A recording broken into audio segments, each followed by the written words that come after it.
Assalamualaikum warahmatullahi wabarakatuh. Perkenalkan, nama saya Varian Giraldi dengan NIM 72114191113 yang akan mempresentasikan formulir survei web atau HTML siswa.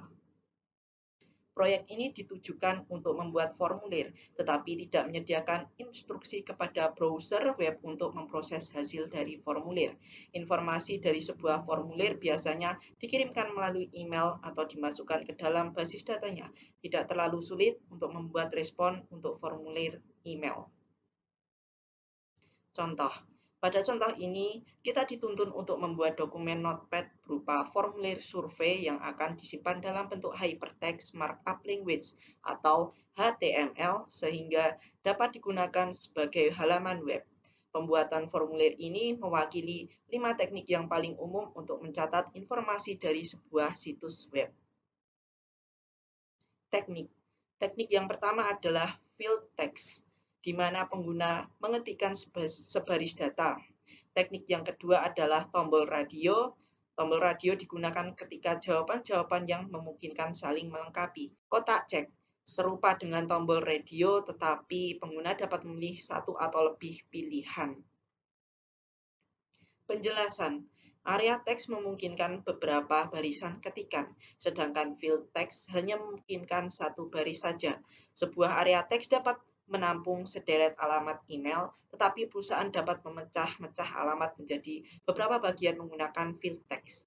Pilihan jenis field harus ditentukan oleh bagaimana perusahaan tersebut ingin menampilkan formulir tersebut dan menggunakan informasi yang dikumpulkan. Penjelasan.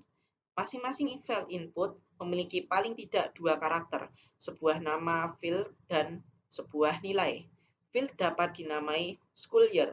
Nilainya bisa jadi FR, SO, JR, atau SR. Pengguna dapat melihat informasi yang ditampilkan di layar komputer, tetapi komputer mengenali nama field dan nilai yang dialokasikan untuk field tersebut.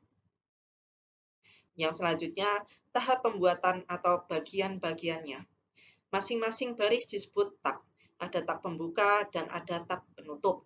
Untuk menuliskan tag penutup, cukup tambahkan garis miring di depan tag pembuka. Nah, contohnya HTML ini merupakan pembuka dan garis miring HTML ini merupakan penutup. Formulir ini tidak jauh berbeda dengan proyek-proyek sebelumnya. Perbedaan yang paling signifikan adalah pada baris 6 dan 47 dari kode HTML yang digunakan untuk membuat formulir tersebut. Nah, contohnya di line 6 dan line 47 ada tulisan form, garis miring form.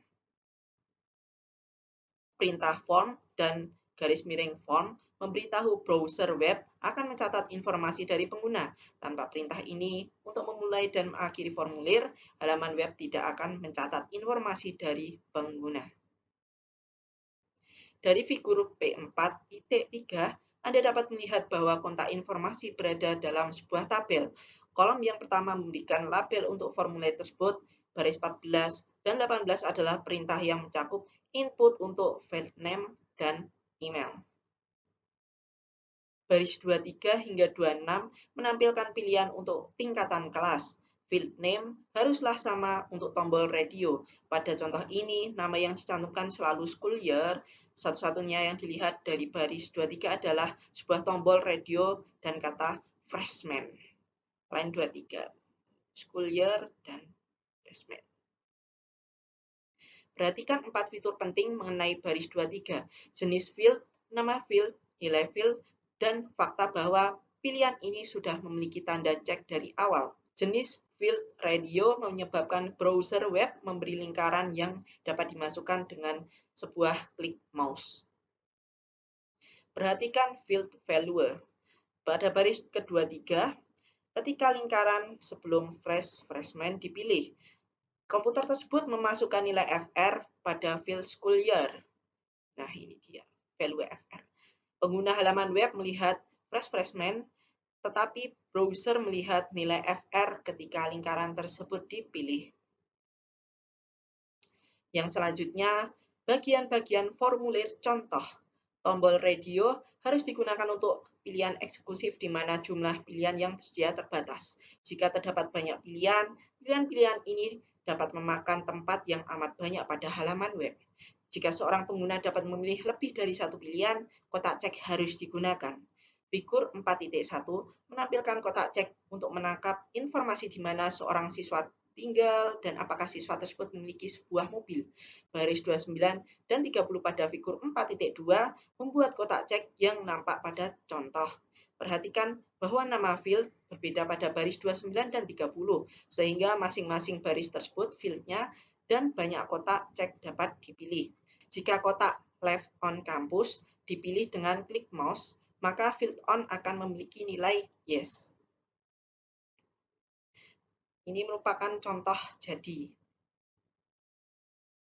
Menu drop-down, disebut juga dengan kotak pilihan, memberikan pengguna daftar pilihan yang bersifat saling eksklusif ketika pengguna tersebut mengklik ikon drop-down. Perhatikan bahwa terdapat perintah awal dan akhir untuk pilihan tersebut, baris 33 dan 38. Dan masing-masing pilihan dari daftar pilihan ini memiliki awal dan akhirnya masing-masing. Nama field pilihan ini ada pada perintah pilihan, tapi nilai yang ditunjukkan oleh field ini dihasilkan oleh perintah option. Field ini memiliki respons sebagai berikut: no response, excellent, average, dan poor.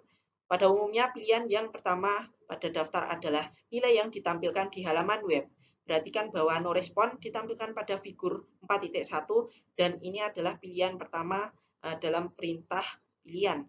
Tetapi jika option values sama dengan average selected, rata-rata dibandingkan dengan para pencari lain atau garis miring option menggantikan baris 36. Kata select akan menyebabkan pilihan average ditampilkan sebagai pilihan awal pada halaman web. Nah, ini merupakan kode HTML untuk contohnya tadi. Seperti halnya perintah yang lain, apa yang dilihat pengguna pada layar komputer bisa jadi bukanlah yang direkam oleh komputer.